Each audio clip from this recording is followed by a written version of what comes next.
नमस्कार दोस्तों, स्वागत है आप सभी का पाथफाइंडर पर।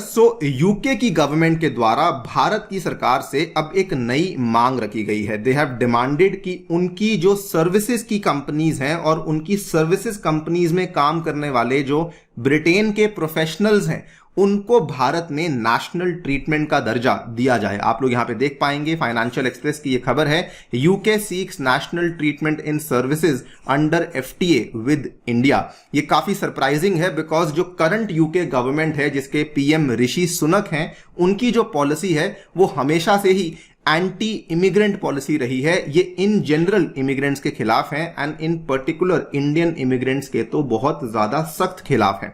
अगर आप यहां पे देखेंगे, पिछले साल की ये खबरें आपके सामने पेश कर रहा हूं। जो यूके की होम सेक्रेटरी सुएला ब्रेवरमैन है वो काफी लंबे टाइम से ऑब्जेक्ट कर रही हैं to increasing visa for the Indians. In fact इनका ही बयान था जिसमें इन्होंने कहा था कि इंडियंस वो ग्रुप में से आते हैं जो कि अपने वीजा को ओवरस्टे करते हैं, वीजा के रूल्स को फ्लाउट करते हैं और फिर इलीगली यूके में रह रहे हैं।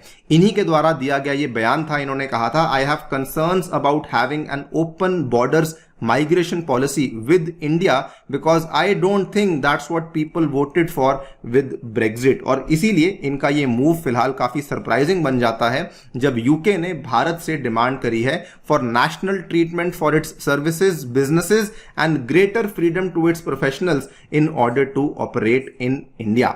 तो इन्हीं चीजों के बारे में बातचीत करने वाले हैं कि क्या एग्जैक्टली होती है नेशनल ट्रीटमेंट जो कि यूके के द्वारा डिमांड करी गई है। इंडिया के द्वारा बेसिकली क्या इसका काउंटर किया गया है उसको भी समझा जाएगा। लेकिन आगे बढ़ने से पहले मैं आपसे एक सवाल पूछना चाहूंगा। आज का जो सवाल है वो ये है, इंग्लिश चैनल जाना माना वाटर बॉडी है, ये कौन सी दो वाटर बॉडीज को कनेक्ट करता है? आपको इसका जवाब हमें देना है कमेंट सेक्शन में, तो प्लीज इसका जवाब आप कमेंट करना बिल्कुल ना भूलें। ऑल्सो शुरू करने के पहले बताना चाहूंगा दोस्तों कि अगर आपने हमारे पाथफाइंडर अग्निपथ बैच को अभी तक चेकआउट नहीं किया है, प्लीज चेकआउट कीजिए। इसमें हम लोग एक नया बैच आपके लिए लेकर आ रहे हैं 3 जुलाई 2023 से, जिसमें कि मैं आपके लिए शुरू करने वाला हूं कंप्लीट जियोमॉर्फोलॉजी डेडिकेटेडली, जो कि 4 जुलाई से इसकी क्लासेस शुरू होंगी। बैच 3 जुलाई से, मेरा जो क्लासेस है वो 4 जुलाई से, एंड इसी बैच में मैं आपके लिए साइंस एंड टेक की भी जो क्लासेस हैं वो भी लेने वाला हूं।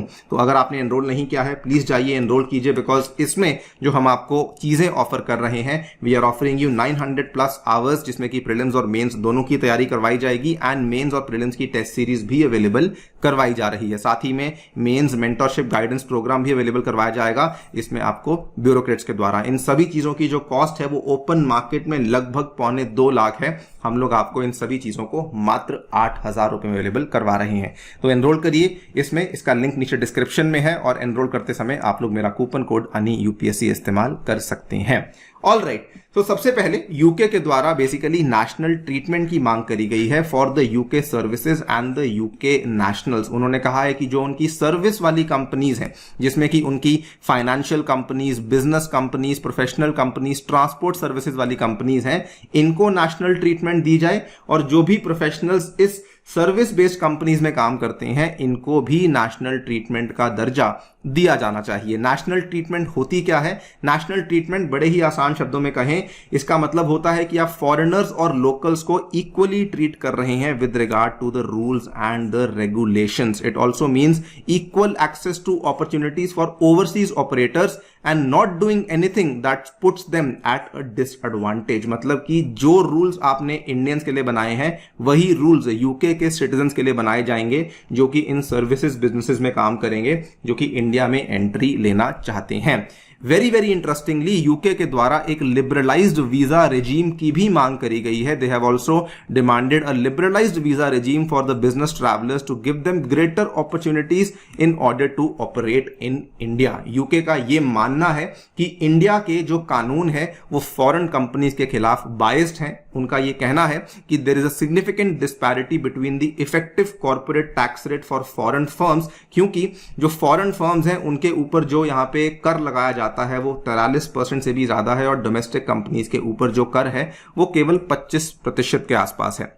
और यूके ने ऐसा इसलिए भी कहा है बिकॉज यूके चाहता है कि इंडिया, जो कि जनरली अपने फाइनेंशियल सेक्टर में एफडीआई को रेगुलेट करता है, उन चीजों को बाईपास करे और हमें रिलैक्सेशन दे सो दैट हम लोग इस फाइनेंशियल सेक्टर में आकर के एंट्री ले सकें। आपको बता दें कि रिजर्व बैंक ऑफ इंडिया के द्वारा कई बार ऐसी शर्तें लगाई गई हैं on the management and control of entities where by foreign investment has come in. तो इस चीज को लेकर आरबीआई बहुत ज्यादा सख्त कानून आरबीआई के द्वारा बनाए गए हैं। बदले में इंडिया का स्टैंड बड़ा क्लियर है। इंडिया ने कहा है कि देखिए, हमें भी फिर इक्वल ट्रीटमेंट चाहिए होगा फॉर सर्विस सेक्टर कंपनीज, अगर आप हमसे ये डिमांड कर रहे हैं। New Delhi has also asked for similar concessions on reciprocal basis. India का ये मांग इसलिए है because the UK is the biggest market for India's IT exports after the United states. और इंडिया जो है वो अपने स्किल्ड वर्कर्स के लिए काफी लंबे टाइम से लिबरलाइज्ड वीजा नॉर्म्स की मांग कर रहा है। तो इसीलिए उन्होंने कहा कि आप लोग जब मांग कर रहे हैं तो हम लोग भी तो काफी लंबे टाइम से मांग कर रहे हैं,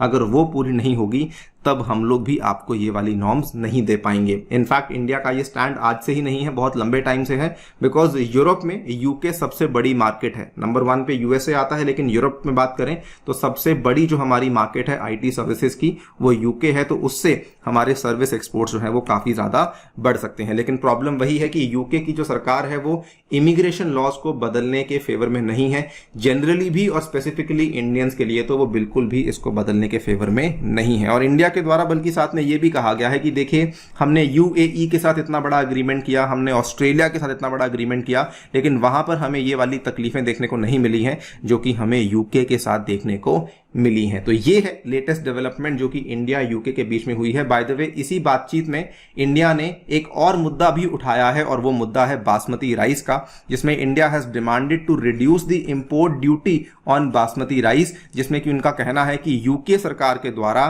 लेवी किया जाता है 56 पाउंड का जो आपका टैरिफ है on 1 ton of brown rice and 125 pound का टैरिफ लगाया जाता है on the white rice. India के द्वारा यह मांग इसलिए करी गई है बिकॉज इंडिया पाकिस्तान को टक्कर देना चाहता है, जो कि बासमती राइस एक्सपोर्ट में इंडिया का सबसे बड़ा कंपेटिटर है। And India also wants to create a wider demand for the domestic products. तो आई थिंक इंडिया की डिमांड्स काफी जेन्युइन है। और रही बात इमिग्रेशन को लेकर, लिबरलाइज्ड वीजा नॉर्म्स को लेकर, तो इंडिया शुड नॉट बज एज वेल। जब तक कि इंडिया को इक्वल यहां पे ट्रीटमेंट नहीं मिलती है तब तक हमें यूके सिटीजन्स के लिए इस तरह की नॉर्म्स को लिबरलाइज नहीं करना चाहिए। बाकी आप लोग की क्या राय है डेफिनेटली बताइए हमें कमेंट सेक्शन में। जाने से पहले बताना चाहूंगा कि आज के क्वेश्चन का जो जवाब है that is English channel connect करता है नॉर्थ सी को एंड अटलांटिक ओशन को। यहां पर आप देख पाएंगे this is the very very famous English channel. ये दोस्तों नॉर्थ सी है और इस तरफ आपको अटलांटिक ओशन देखने को मिल जाता है। ये स्ट्रेट ऑफ डोवर के माध्यम से इसको कनेक्ट करता है। बाकी एक बार फिर से बताना चाहूंगा कि अगर आपने अग्निपथ बैच को चेकआउट नहीं किया है प्लीज चेकआउट कीजिए यूजिंग द कोड अनि यूपीएससी। आप इसमें जाकर के एनरोल कर सकते हैं मात्र 8,000 रुपए में। इसके अलावा सीसैट बैच लाइव हो चुका है और हमारा जो टेस्ट सीरीज है वो भी लाइव हो चुकी है, उनमें जाकर के भी आप लोग एनरोलमेंट ले सकते हैं। Thank you so much for listening, stay tuned and stay safe.